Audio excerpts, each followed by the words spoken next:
Hello student, TGT art class में आप सबका स्वागत है। कैसे हैं आप सब लोग? उम्मीद करते हैं कि अच्छे होंगे। तो आज आप लोगों के लिए टॉपिक लेके आए हैं भारतीय ऐतिहासिक कालीन चित्रकला। इससे पहले मैंने 2 पार्ट करा दिए हैं। फर्स्ट कराया है प्रागैतिहासिक काल का, सेकेंड है सिंधु घाटी सभ्यता का और थर्ड है ऐतिहासिक कालीन चित्रकला का। तो ये सारे प्रश्न हैं जो पहले एग्जाम में आ चुके हैं और ये प्रश्न हमेशा रिपीट होते हैं। तो इसमें से ऐसा एक भी क्वेश्चन नहीं है जो आएगा नहीं। इसमें 2-3 तो आप लोगों को क्वेश्चन आराम से मिलेंगे। तो चलिए स्टार्ट करते हैं आज की क्लास। भारतीय राष्ट्रीय ध्वज में बना चक्र लिया गया है। भारतीय राष्ट्रीय ध्वज है जो उसमें चक्र बना है वो कहाँ से लिया गया है? तो सारनाथ से लिया गया है, अशोकीय स्तंभ का शीर्ष से। पूर्वी भारत में शुंग साम्राज्य के संस्थापक और पहले शासक थे तो पुष्यमित्र हो जाएंगे। स्कूली कलाकार जो बौद्ध विषयों पर केंद्रित थे तो गांधार हो जाएगा। चलिए आगे देखते हैं।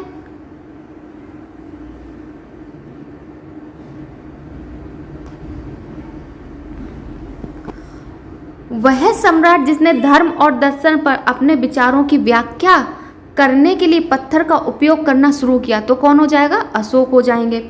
गंगा के किनारे मौर्य द्वारा निर्मित विशाल लकड़ी का किला स्थित है तो कहाँ है? बिहार में है।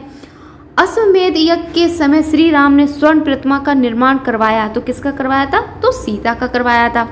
भारतीय वास्तुकला में सर्वप्रथम मेहराब युक्त प्रवेश द्वार बनाया गया तो कहाँ बनाया गया? लोमेश ऋषि की गुफा में। दशावतार विष्णु के अवतरण का सही अनुक्रम क्या है? तो मत्स्य हो जाएगा, कुर्म, बारह और नरसिंह हो जाएगा। चलिए आगे देखते हैं।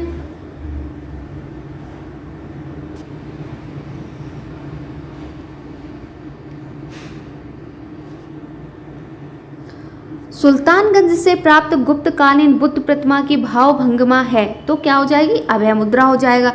सारनाथ की बुद्ध प्रतिमा निर्मित है तो चूनार बलुआ पत्थर हो जाएगा। पूर्णतया एकात्मक शैल उत्कीर्ण मंदिर का उदाहरण है तो कौन सा हो जाएगा? कैलाश मंदिर हो जाएगा। परखम यक्ष नामक मूर्ति शिल्प का काल है तो मौर्य हो जाएगा। सांची स्तूप पर संदेश खुदा हुआ है तो ब्राह्मी लिपि में खुदा हुआ है। कन्हेरी गुफा स्थित है तो महाराष्ट्र में स्थित है। प्रसिद्ध मूर्ति शिल्प परखम यक्ष संबंधित है तो किससे? मौर्य काल से संबंधित है। भारतीय मूर्ति कला में शैलियों का सही कलाकुर्मिक अनुक्रम है तो क्या हो जाएगा? मौर्य हो जाएगा। मौर्य, शुंग, कुषाण और गुप्त हो जाएगा। चलिए आगे देखते हैं। अशोक स्तंभों के शीर्ष पर अधिकांशतः बाघ, हाथी और को दर्शाया गया है तो इसमें और किसको दर्शाया गया है? तो वृषभ को दर्शाया गया है। मध्य प्रदेश में विदिशा के समीप स्थित उदयगिरी गुफाएं संबंधित हैं तो गुप्त काल से संबंधित है। भारत का वर्तमान प्रांत जिसमें सांची का महास्तूप स्थित है तो कहाँ है? मध्य प्रदेश हो जाएगा। सांची स्तूप के स्थापत्य का ऊपर से नीचे का क्रम बताना है इसमें। तो सांची स्तूप के स्थापत्य का ऊपर से नीचे की तरफ जो क्रम है वो हो जाएगा छत्रावली, हर्मका, अंड और वेद का हो जाएगा। चलिए आगे देखते हैं। सारनाथ स्थित लयान शीर्ष लायन कैपिटल निर्मित है तो क्या हो जाएगा? चमकदार पत्थर माध्यम में हो जाएगा, इसमें निर्मित है। वेदों की संख्या कितनी है? तो 4 हो जाएगी।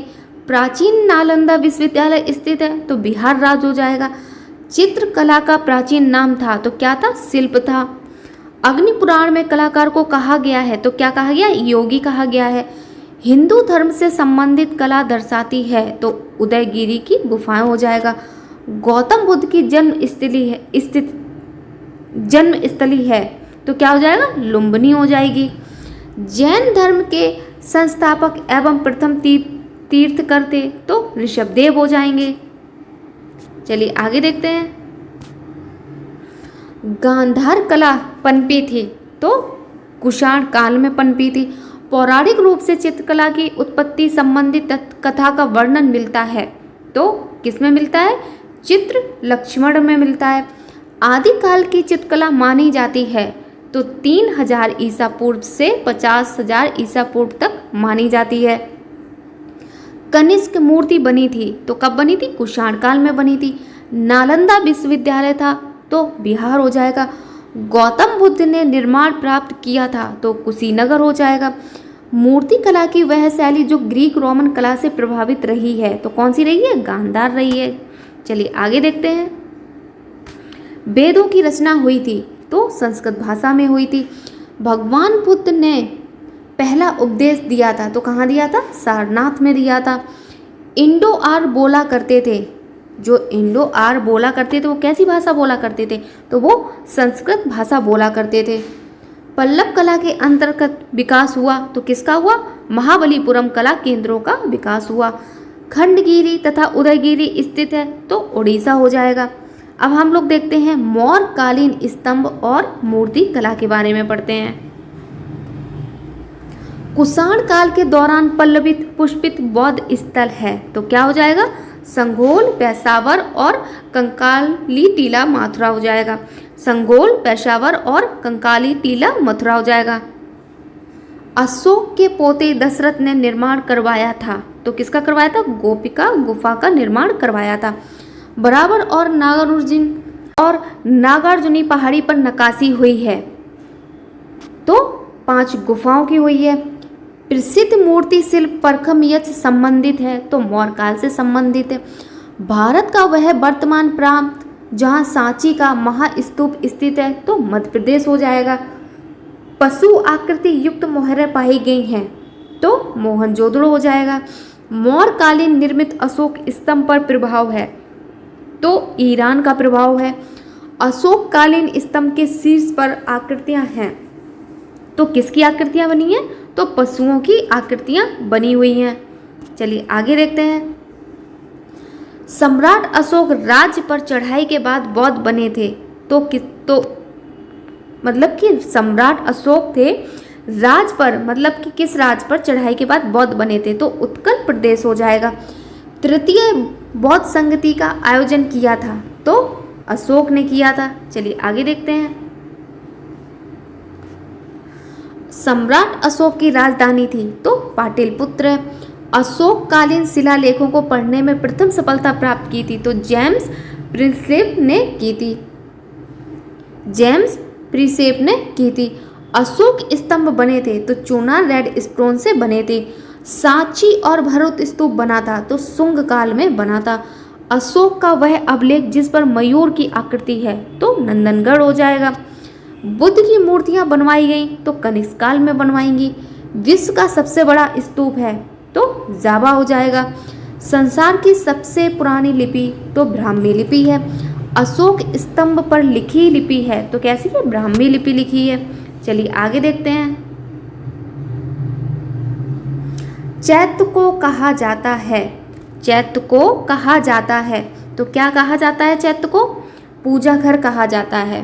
भगवान बुद्ध के पहले उपदेश का स्थल है। भगवान बुद्ध के पहले उपदेश का स्थल है तो सारनाथ हो जाएगा। चाणक्य प्रसिद्ध हैं तो अर्थशास्त्र के लिए ये प्रसिद्ध हैं। बौद्ध भिक्षु रहते थे तो बिहार में रहते थे। सांची की सालभंजिका अच्छी आकृतियां हैं तो आंध्र काल की हो जाएगी। सांची जाना जाता है तो बौद्ध स्तूप के लिए जाना जाता है। इंडिका नामक पुस्तक लिखित है तो मौर्य काल हो जाएगा। महात्मा बुद्ध का परिनिर्माण स्थल कुशीनगर का आधुनिक नाम हो गया तो क्या हो गया? कसिया हो गया। सुंग स्कूल ऑफ आर्ट बड़ा था तो क्या हो जाएगा? 184 से 172 ईसा पूर्व हो जाएगा, यानी कि 184 से लेकर 172 ईसा पूर्व हो जाएगा। चलिए आगे देखते हैं। स्तूप प्रतीक है तो किसका प्रतीक है? समाधि का प्रतीक है। सारनाथ स्तंभ पर आकृति नहीं है तो किसकी नहीं है? गाय की आकृति नहीं है। सांची स्तूप स्थित है तो विदिशा में स्थित है। विदिशा कहाँ है? तो एमपी में है। सारनाथ पिलर बना है तो 3री शताब्दी ईसा पूर्व हो जाएगा। अशोक पिलर जो लौरिया नंदरगढ़ बिहार में स्थित है उसकी ऊंचाई कितनी है? तो 9.7 मीटर हो जाएगी। सांची के स्तूप हैं तो किस आकार के बने हैं? तो अर्धवृत्ताकार आकार में बने हुए हैं। अब हम लोग पढ़ते हैं गुप्तकालीन मंदिर कला। गुप्तकालीन मंदिर कला गुप्तकालीन सुल्तानगंज से प्राप्त बुद्ध की प्रसिद्ध कांस्य प्रतिमा रखी गई है? तो कहाँ रखी गई है? बर्मिंघम म्यूजियम में रखी गई है। चलिए आगे देखते हैं। ये क्या है? सही सुमेलन है। तो इसको एक बार देख लेते हैं। गुप्त काल कला का सुनहरी युग, शाहजहां काल वास्तुकला का सुनहरी युग, बीबी दोषी तो वास्तु हो जाएगा, राम किंकर वैस हो जाएंगे कुत्ते के साथ महिला। गुप्त काल में संबंधित मूर्तियों में गंगा मूर्ति कला दर्शाई गई, तो मगरमच्छ जानवर पर खड़ी हुई दर्शाई गई है। मध्य प्रदेश में बिदसा के समीप स्थित उदयगिरी गुफाएं संबंधित हैं, तो गुप्त काल से संबंधित हैं। चलिए आगे देखते हैं। 5वीं शताब्दी के ध्यानमग्न बुद्धा संबंधित हैं, तो गुप्त से हो जाएंगे। गुप्त सिक्कों का पहला संग्रह पाया गया था, तो कालीघाट हो जाएगा। गुप्त अवधि की मूर्तियों की विशेषता है, तो देवताओं के चारों ओर हालों की विस्तृत सजावट की गई है। गुप्त काल की शोभायमान मूर्ति कला महाभारत स्थित है। गुप्त काल की शोभायमान मूर्ति कला महाभारत स्थित है, तो कहाँ है? उदयगिरी में स्थित है। विष्णु धर्मोत्तर पुराण का अंग्रेजी अनुवाद किसने किया? तो स्टेला क्रैमरिश ने किया। रामपुरवा बुल कैपिटल स्थित है, तो राष्ट्रीय भवन नई दिल्ली हो जाएगा। मेघदूत रचना है, तो कालिदास हो जाएंगे। अजंता का श्रेष्ठ कार्य हुआ है, तो गुप्त काल में हुआ है। चलिए आगे देखते हैं। अब अभिज्ञान शकुंतलम के रचयिता हैं। अभिज्ञान शकुंतलम के रचयिता हैं, तो कौन? कालिदास हो जाएंगे। उदयगिरी और खंडगिरी की गुफाएं हैं स्थित हैं, तो शुंगकाल हो जाएगा। उदयगिरी और खंडगिरी की गुफाएं हैं, तो किससे संबंधित है? शुंगकाल उससे। जैन धर्म से संबंधित कला को दर्शाती है, तो उदयगिरी की गुफाएं दर्शाती हैं। भारतीय कला का स्वर्ण युग है, तो गुप्त युग है। प्रसिद्ध लोहा स्तंभ स्थित है, तो नई दिल्ली हो जाएगा। विष्णु धर्मोत्तर पुराण के चित्र विभाजन के अंतर्गत नहीं आते हैं, तो वर्णका के अंतर्गत नहीं आते। चित्र लक्षण के रचयिता हैं, तो राजा भवजीत हो जाएंगे, भयजीत हो जाएंगे। पकी हुई मिट्टी के ईंटों से बना सर्वप्रथम मंदिर है, तो भीतर गांव हो जाएगा। भारतीय कला का स्वर्ण युग है। भारतीय कला का स्वर्ण युग है, तो क्या हो जाएगा? गुप्त युग हो जाएगा। चलिए आगे देखते हैं। वह राजवंश जिसके उत्थान काल में अजंता की गुफा में फ्रेस्को चित्र को चित्रित किया गया, तो गुप्त हो जाएगा। गुप्त काल की सर्वप्रथम विशेषता है, तो क्या है? मंदिरों का निर्माण है। आलेखन कला का बहुलता से प्रयोग किया गया है। आलेखन का बहुलता से प्रयोग किया गया है, तो गुप्त शैली में प्रयोग किया गया है। उत्तर प्रदेश के ललितपुर नगर के समीप है, तो क्या है? देवगढ़ का मंदिर हो जाएगा। लिंगराज मंदिर स्थित है, तो उड़ीसा हो जाएगा। चलिए आगे देखते हैं। सारनाथ का धमेक स्तूप के निर्माणकर्ता शासक है, तो कौन हो जाएंगे? गुप्त हो जाएंगे। आयरन पिलर स्थित है, तो नई दिल्ली हो जाएगा। देवगढ़ का विष्णु मंदिर बनना शुरू हुआ था, तो 5वीं शताब्दी में बनना शुरू हुआ था। पल्लव शासकों ने रथ वाले मंदिर बनवाए थे, तो महाबलीपुरम में बनवाए थे। कंदरिया महादेव मंदिर है, तो खुजराहो हो जाएगा।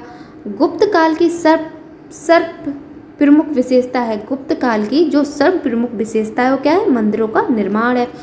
हिंदू धर्म से संबंधित कला को दर्शाती है, तो उदयगिरी की गुफाएं दर्शाती हैं। चलिए आगे देखते हैं। तो आप लोगों के बस इतने ही प्रश्न हैं। अब ये आ जाता है 4 पार्ट, जिसमें है गुफाओं की चित्रकला। तो हम लोग इसको नेक्स्ट वीडियो में पढ़ेंगे, गुफाओं की चित्रकला को। तो आप लोगों की क्लास ख़त्म होती है यहीं पे। तो जितने भी पहले पुराने क्वेश्चन आ चुके हैं वो मैंने सब करा दिए हैं। तो अब नेक्स्ट वीडियो में हम लोग पढ़ेंगे गुफाओं की चित्रकला। तो जिसको क्लास अच्छी लगी हो तो लाइक शेयर कमेंट जरूर कर दीजिए और चैनल को सब्सक्राइब कर लीजिए, जिससे कि आप लोगों को इसी तरीके से आगे की वीडियो मिलते रहेंगे। तो चलिए मिलते हैं नेक्स्ट वीडियो में, नेक्स्ट क्लास में, नेक्स्ट टॉपिक के साथ में। Thank you so much.